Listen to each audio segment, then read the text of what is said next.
Primeira carta de Paulo aos Tessalonicenses, capítulo de número 5, versículos 14 e versículo de número 15. Assim diz a palavra do Senhor. Exortamo-vos também, irmãos, a que admoesteis os insubmissos. Consoleis os desanimados, ampareis os fracos e sejais longânimos para com todos. Evitai que alguém retribua a outrem mal por mal. Pelo contrário, segui sempre o bem entre vós e para com todos. Vamos orar ao nosso Deus mais uma vez? Maravilhoso Deus, nós agradecemos ao Senhor porque temos acesso à Tua palavra. Venha falar ao nosso coração através dela e que o Senhor, ó Deus, nos ajude a colocarmos em prática tudo aquilo que podemos aprender através das Escrituras. Nos ajude em nossas fraquezas e debilidades. É o que nós oramos em o nome de Cristo Jesus. Amém. Irmãos, temos vivido tempos, principalmente há alguns anos atrás, quando tivemos as eleições, nós tínhamos muitas questões aí políticas e até mesmo ideológicas. Nós ouvíamos muitas pessoas dizendo, né, por exemplo, ódio do bem e não sei o que do mal, gabinete do mal, gabinete do bem, né, e muitas essas questões assim do bem, do mal, sendo falados, né? E, inclusive, baseado aqui no versículo de número 15, eu trago aqui o tema da mensagem seguidores do bem, baseado naquilo que diz o final do versículo de número 15. Pelo contrário, segui sempre o bem entre vós e para com todos. Irmãos, mais do que apenas uma frase de efeito, ou muito mais do que uma mera ideologia, a questão vamos dizer assim, religiões espalhadas pelo mundo, elas pregam o bem. A religião, ela nunca, de certa forma, com exceção daqueles que são satanistas, vamos dizer que se poderia considerar como uma religião, a ideia não é você produzir algo mal para as pessoas. A ideia da religião, assim como grande parte prega o amor, assim também prega o bem. A religião, ela de certa forma, quer o bem. Nós vemos pessoas usando até mesmo da religião para algo ruim, mas justamente por causa de alguns excessos. Nós vemos, por exemplo, os muçulmanos, alguns que são até terroristas, outros que até mesmo que se explodem, né? São suicidas, homens bomba. Essas são coisas de, vamos dizer assim, os exageros que acabam acontecendo, assim como no decorrer da história, irmãos, nós vemos dentro do próprio cristianismo, questão de exageros. Por exemplo, na época, da Inquisição Católica, nós vimos a questão de pessoas que eram levadas para a fogueira, porque eram considerados hereges. A Inquisição, irmãos, também, de certa forma, adentrou também a própria igreja reformada. Nós vemos, por exemplo, o que acontece com o Serveto lá em Genebra. Isso até eu estive conversando com um irmão da igreja, falando sobre a questão das dificuldades de uma teocracia, que é um país que ela adota Deus como... Deus, e o Deus que eu estou querendo dizer não é o Deus verdadeiro. Por exemplo, muitos países islâmicos que nós chamamos, eles são teocráticos. Eles têm Alá como Deus que governa o país. E dentro dessa forma existe o que? A questão da até mesmo intolerância religiosa. A intolerância religiosa, ou seja, é só aquela que o governo decide que deve ser adotada e qualquer outra que não é aquela, por exemplo, como o Islã, deve ser perseguido. E Genebra, ela adotou isso, adotou a reforma. E na época de Calvino, Serveto, ele pegou o grande herege, que já tinha sido condenado pela Igreja Católica, ia passar pela fogueira da Igreja Católica, né, considerado como um herege, e ele foge e vai para Genebra, e leva lá a sua heresia com ele. E conta a história de que perguntaram para Calvino se perguntaram, mas não só perguntaram, na biografia de Calvino há a questão de grandes debates né, entre Calvino e Serveto, e ali Calvino, a Câmara, né, ali dos grandes de Genebra, até pergunta se Serveto era um herege. Calvino fala, é um herege. E baseado nessa resposta de Calvino, Serveto é morto. Serveto passa pela fogueira. Muitos depois disso daí chegavam a pedir perdão em nome de Calvino. Opa, Calvino matou Serveto. Calvino não matou Serveto, ele não tinha poder para isso. O que Calvino fez foi declará-lo um herege baseado no pedido da própria Igreja de Genebra. Não só a igreja, mas ali aquele condado que tinha autoridades ali, né? Então não é que Calvino matou Serveto. Calvino, na verdade, considerou Serveto, ele é um herege, um grande herege, e aí a Câmara dos Grandes decidiu levá-lo para a fogueira. Então, quando a gente fala sobre alguns excessos, não é apenas lá no catolicismo. Houve. Você vai ver Cristo Jesus, ele falando aos seus discípulos, porque o cristianismo, ele era considerado pelos judeus como a seita do caminho. Era considerado como a seita do caminho. Você vai ver vários trechos lá em Atos falando daqueles que eram do caminho. Eles estão falando dos cristãos ali, né? Dos cristãos, do cristianismo que está sendo desenvolvido. Você vai ver que Jesus mesmo vai dizer para os seus discípulos que eles irão levá-los à prisão, vão expulsá-los da sinagoga, vão matar vocês e acharão que estão fazendo um grande feito para Deus. Estariam fazendo um grande feito para Deus, ou seja, nós estamos aqui ajudando Deus, nós estamos fazendo o bem. Irmãos, nós vemos essas questões de exageros, essa questão de extremos em religiões. Acabamos vendo. E em nome de repente, do bem, é feito atrocidades. É feito coisas que, por exemplo, nós vemos a reforma protestante, ela sendo adiada justamente porque pré-reformadores como John Hus chegaram a ser mortos na fogueira. Você vai ver Melanchthon sendo levado à fogueira, pré-reformadores. A reforma, ela, de certa forma, ela chega a atrasar coisa de mais de 100 anos por causa da sentença que a Igreja Católica dá para alguns pré-reformadores, chamados assim. Homens que já estavam levantando a bandeira de Martim Lutero, antes da existência de Martim Lutero. Homens assim. Nós vemos, por exemplo, os valdenses, que vêm muito antes até mesmo ali da reforma protestante, homens que são extremamente perseguidos pela igreja.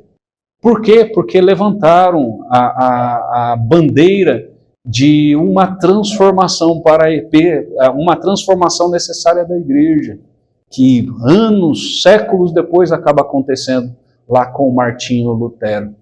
Irmãos, seguidores do bem.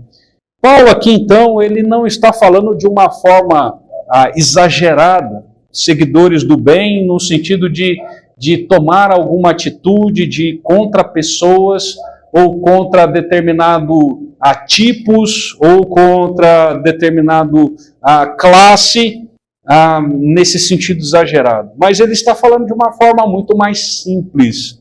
E inclusive versículo de número 14 aqui, ele vai trazer aqui algumas, vamos dizer, ideias de quem seriam esses seguidores do bem.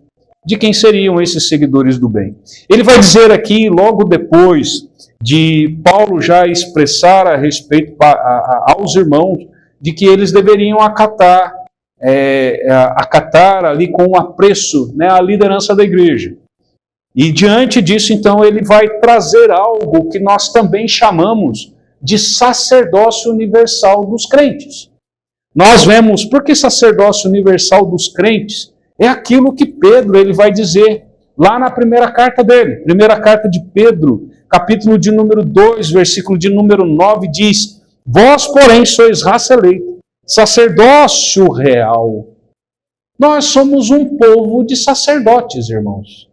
Nós não precisamos mais de alguém que esteja ali nos mediando com Deus. Nós já temos o grande mediador, que é Cristo. Mas nós não precisamos de uma pessoa que esteja na mediação. Cada um de nós, como crentes, nós somos aqueles que vão tratar o coração uns dos outros. Essa, por exemplo, é uma das coisas que o pequeno grupo, né, ele vem falar muito, que é a ideia de cada um sermos pastores uns dos outros. Pastorearmos a vida uns dos outros.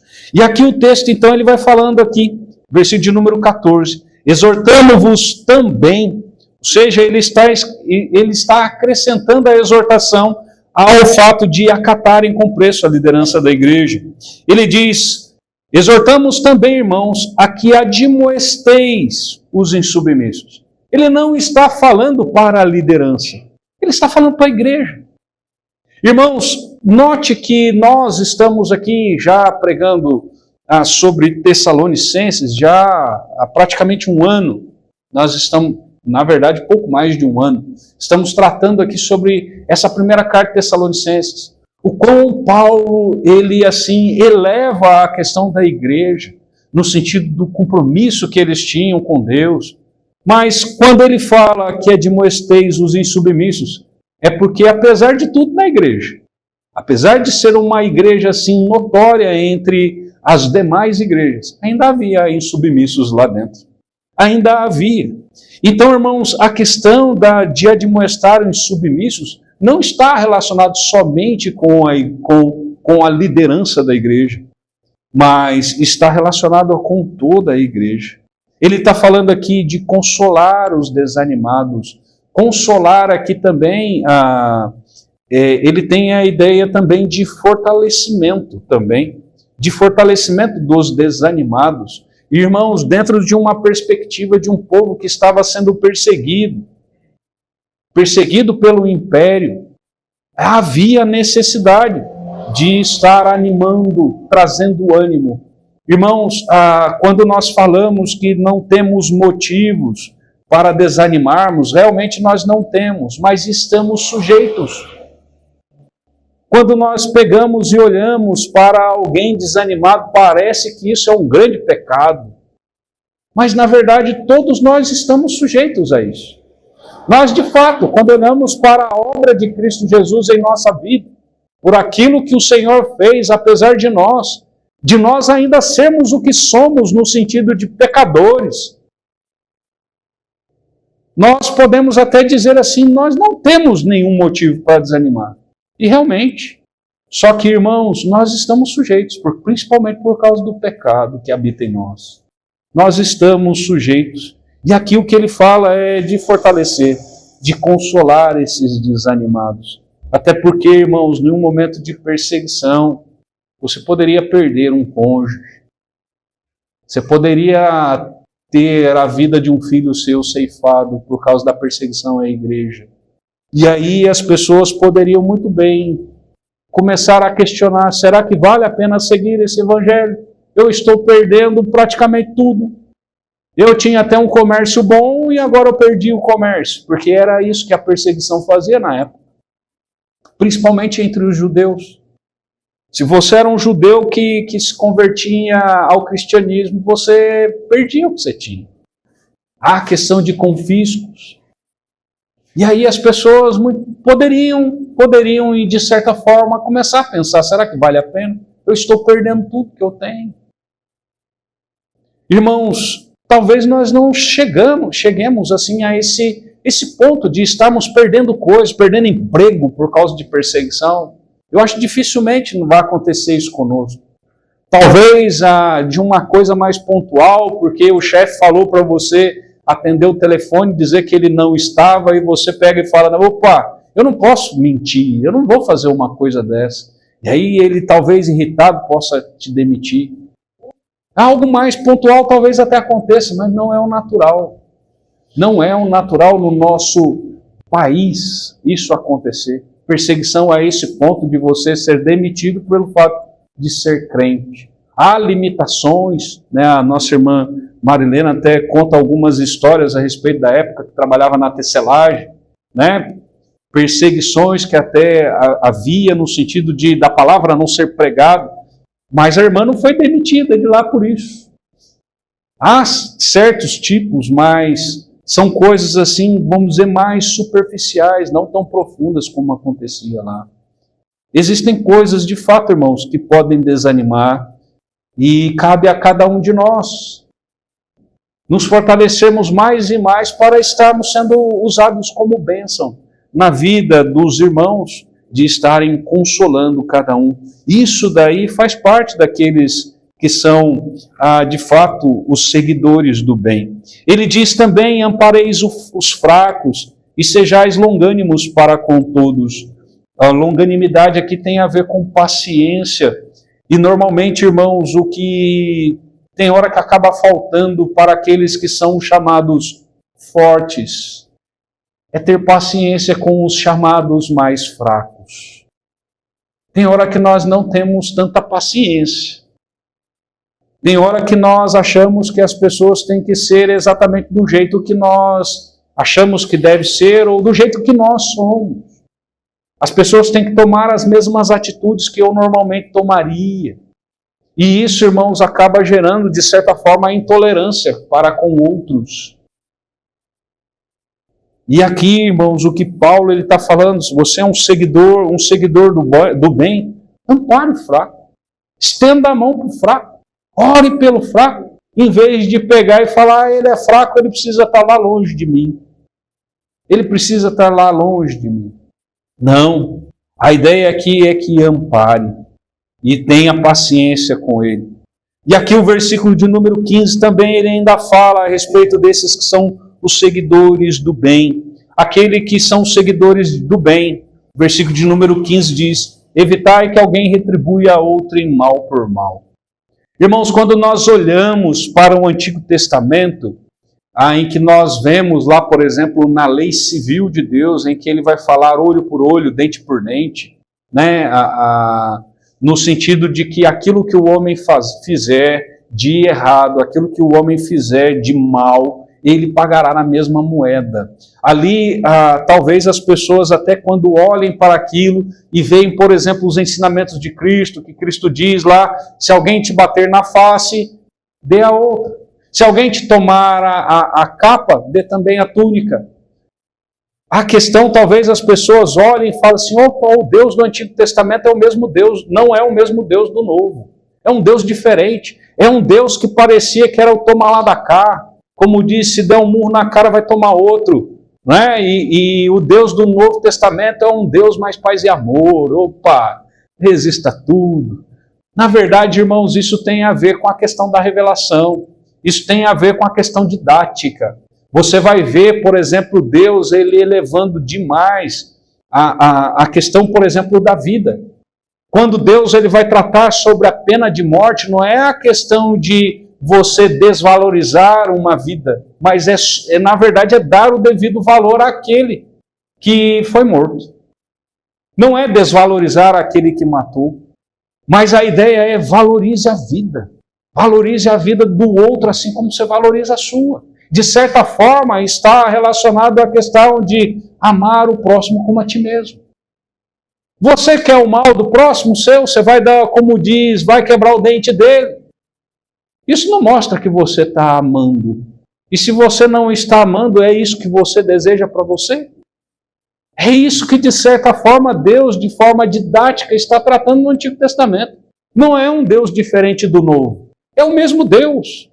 O que Deus ele quer mostrar de uma forma didática, até mesmo em uma civilização que está começando a se desenvolver. As pessoas estão começando a ter alguns conceitos.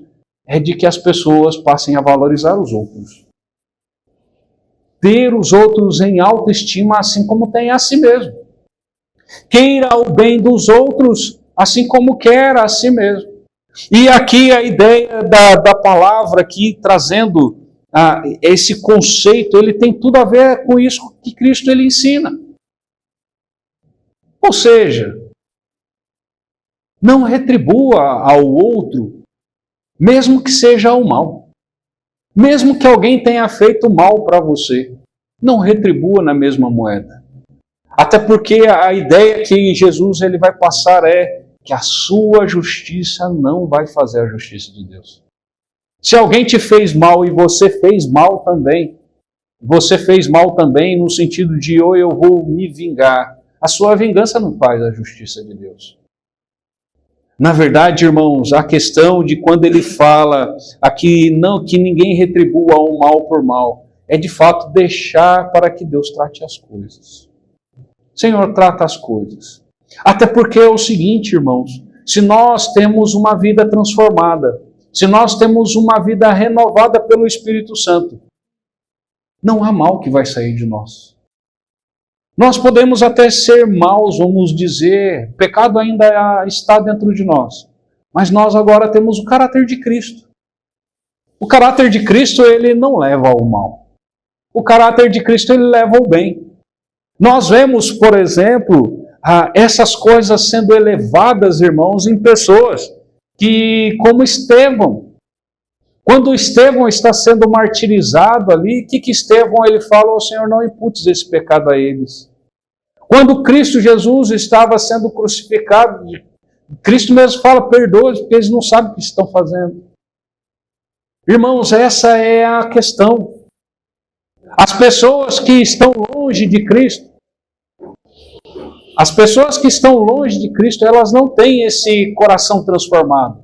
Eles não têm essa mente renovada. E o mal é algo até comum que aconteça, que eles façam.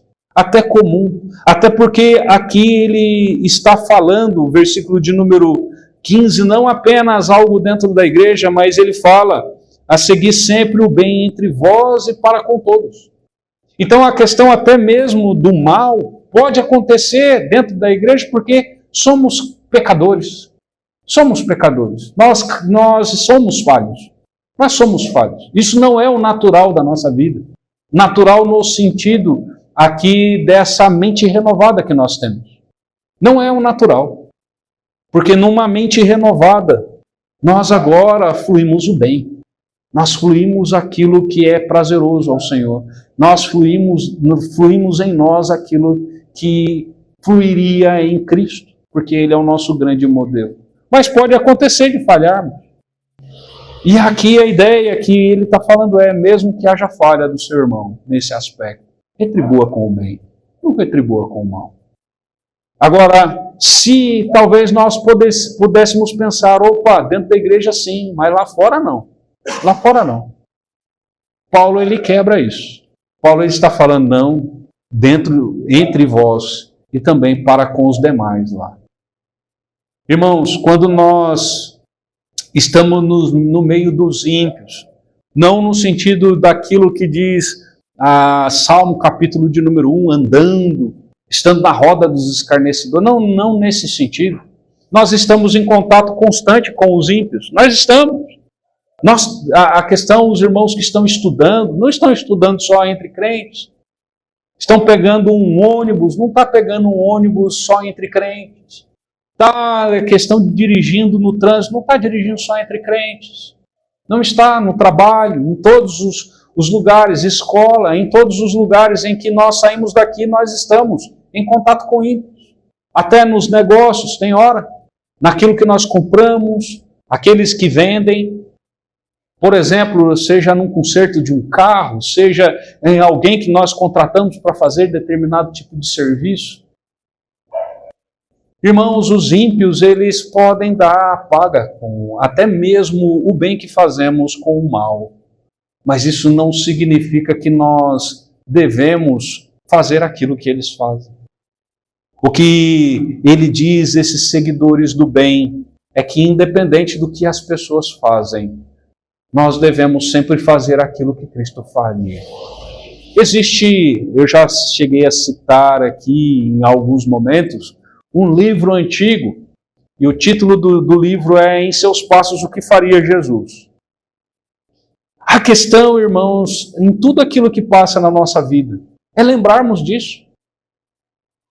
Se Cristo Jesus estivesse no meu lugar, Ele faria exatamente o que eu estou fazendo? Ele estaria retribuindo do jeito que eu estou com vontade, de repente, de retribuir? A questão é, irmãos, a vida cristã ela não é fácil.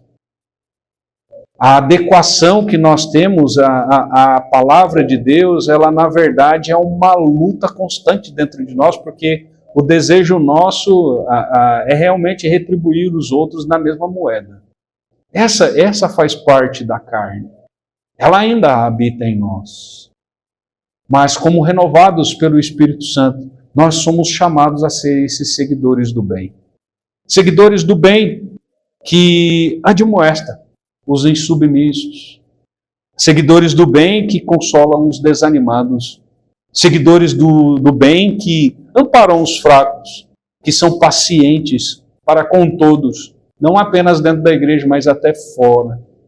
Também os seguidores do bem que não retribuem o mal com o mal, mas até o mal retribui com o bem. Porque, como diz Cristo Jesus, se nós fazemos o bem somente àqueles que fazem, nós não estamos sendo muito diferentes dos ímpios. Né? Quando Jesus está falando lá, ele fala dos gentios. Né? Dos gentios, na verdade, os gentios na época eram os ímpios mesmo. Né? Nós somos os gentios renovados. Né? Nós já somos esses gentios em que o evangelho ele alcançou.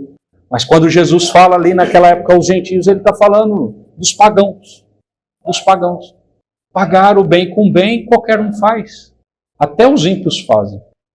Agora, irmãos, pagar até o mal com o bem é somente aqueles que têm, de fato, uma mente renovada. É somente aqueles que são os seguidores do bem. É isso que você é, um seguidor do bem? É isso que o Senhor ele tem te chamado? É nisso que você tem caminhado? Que o Senhor ele venha nos fortalecer. Que o Senhor venha falar dia após dia ao nosso coração, irmão. E que, de fato, o Senhor nos encontre fiéis. Que sejamos, de fato, esses seguidores do bem. Seguidores daquilo que o Senhor ele nos ensina. Que Deus assim derrame graça